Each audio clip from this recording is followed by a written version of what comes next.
You mentioned not knowing about a quarterback and whether or not they would be good or not. Yeah. That's another perfect description of the next player on my list, Will Levis.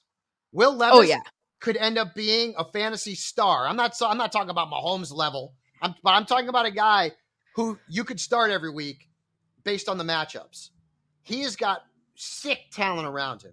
He's got a great receiver in Calvin Ridley. He's got Nuke Hopkins. So I know Nuke Hopkins is going into his age 32 year, but he's still a good player.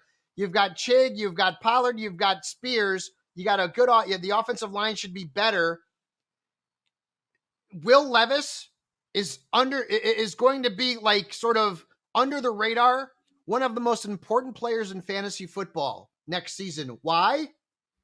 Because his development and whether or not he succeeds or fails will ultimately also determine whether or not Nuke Hopkins succeeds or fails, or Calvin Ridley succeeds or fails, or Tony Pollard succeeds or fails. Because if the quarterback is not getting the job done, well, it's going to be hard for those guys to be consistently good from a fantasy perspective, especially in an offense now, Lindsay, that has a lot of mouths to feed.